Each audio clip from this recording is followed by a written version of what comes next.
Moving on to the interior, I have the zipper pocket prepped from earlier, and I'm just going to back stitching when I start and stop.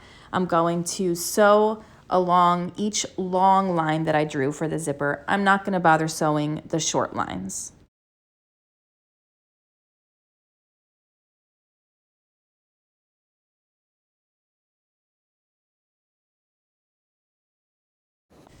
Now I'm going to clip my threads, and I'm going to cut a line in the center of the zipper rectangle.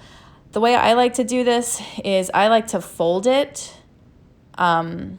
so that when it's folded in half, I can take my scissors and just make a snip in the middle there.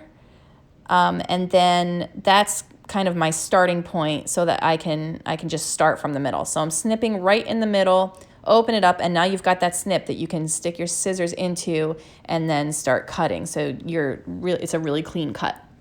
I get all the way to one edge to about a 1/2 inch from the edge, and I cut the triangle, trying very carefully not to cut into my stitches, and then I start going the other way and do the same thing. And that triangle and that line that you're cutting are marked on the pattern, although you probably cut them out when you cut the template for the zipper, but they're there just to show you where you're supposed to cut. You're cutting that long line, and on either end is a 1/2 inch from the end is a triangle going to each corner without snipping into your stitching, and that's what it looks like.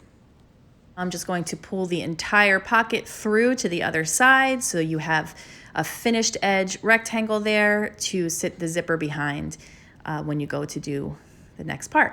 I'm just going to flatten this down, and I usually get something heavy when it's waterproof canvas and I can't press it, and sit it there for a minute or two, and that kind of helps to keep it from trying to pop back up. And I'm also flattening the seams a little bit. That seems to help as well to try to get that seam as flat as possible.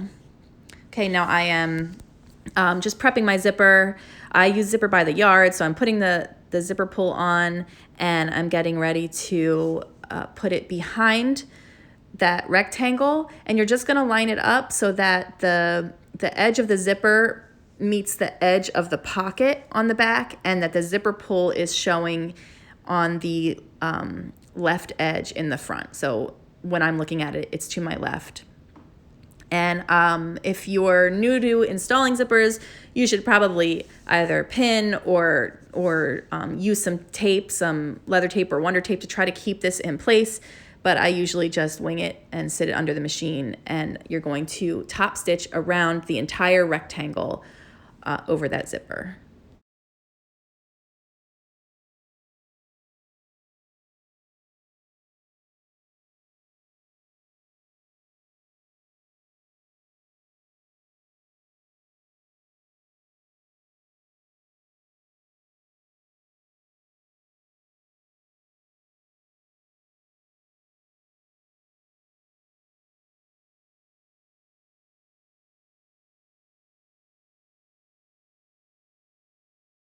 So now we're top stitched, and I'm just going to flip it over and fold up the bottom of the pocket so that it meets the top of the pocket. I'm just trimming my threads and zipper a little bit. So I'm folding up, and I'm going to pin that in place, and then I'm going to sew from one bottom corner up to the top, and then back around down to the other part of the bottom corner on the other side. And I don't start right at the bottom corner. I actually give a little room before I start my stitching, because that's where it's going to be folded up when we stitch the pocket together.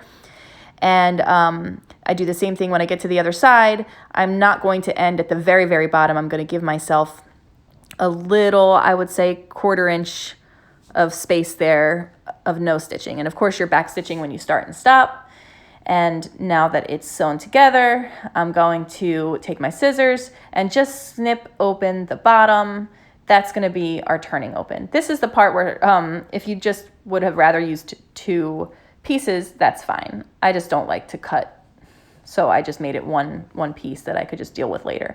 And now I am folding up the bottom, and this is not necessary either. This is just kind of to prep it for when we turn and then stitch the pocket shut, because this is not able to be ironed. So if you fold up the bottom now and then just stitch along the edge at this point, that will keep it folded or help keep it folded, so that stitching it together later on will be a little bit easier for you.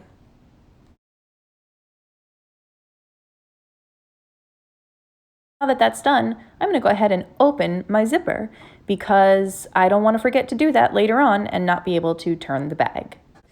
Now I'm going to assemble the lining pieces exactly the same way I did with the exterior pieces, pinning them together, sewing the sides, the bottom, but not into the corners, and then I'm going to box the corners. It's literally exactly the same process.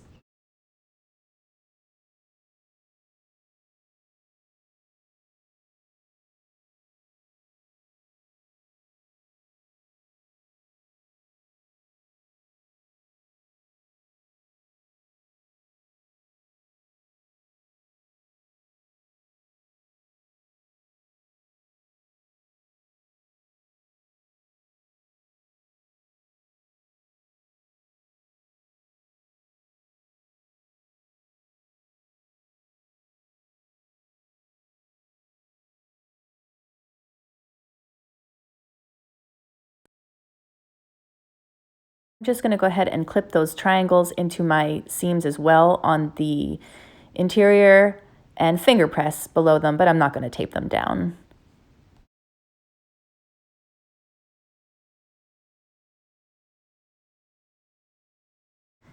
I'm going to take the exterior and make it inside out again, turn it inside out again, so that I can put the lining, which I'm going to turn right side out, into the exterior, which will be inside out. And put the zipper pocket side of the lining up against the back exterior piece, so that the zipper pocket piece of the lining should be right sides against the back exterior piece with the flap sandwich between them. Matching the center marks and the side seams, making sure they're lined up well. And then I'm going to pin around the entire top of the bag, or not pin, actually clip around the entire top of the bag, so that I can sew around it with a 1/4 inch seam allowance. And I'm also going to make sure at this point, the flap that I basted in, it's going to stay in place, but those areas where I didn't baste, I'm going to pull that flap up and make sure it's clipped well and that it's flush with the edge of the top of the bag.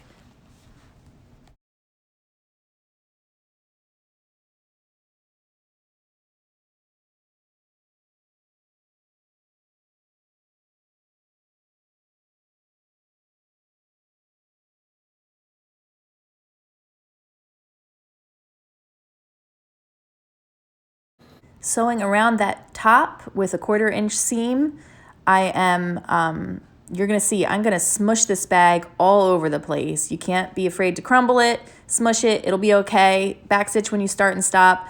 And be careful around when you're climbing up and down over the start and stop of the flap. You might want to hand crank just to make sure you don't skip any stitches. And the same goes for the 2 side seams, because you've got that bump there.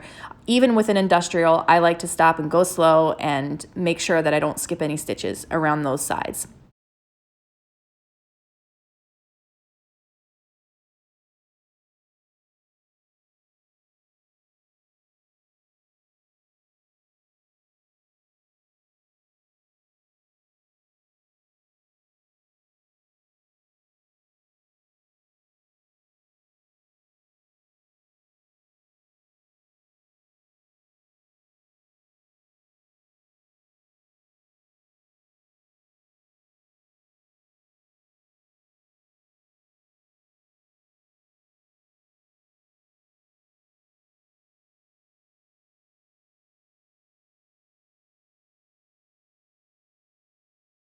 I am going to turn the bag now, the whole thing through the opening in the pocket. It does work, it just takes a little patience to get it through there.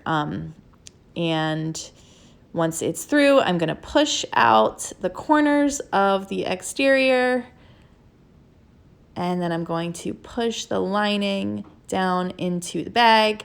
And we're very close to being finished. I'm going to finger press and clip a little bit just to train this upper seam here, this top seam into place, because the next thing we have to do is top stitch the bag. And it's just, I can't press it, so I'm just trying to flatten it as much as I can. I like to look at it now, just shape it, see what it looks like, and see how it's coming along.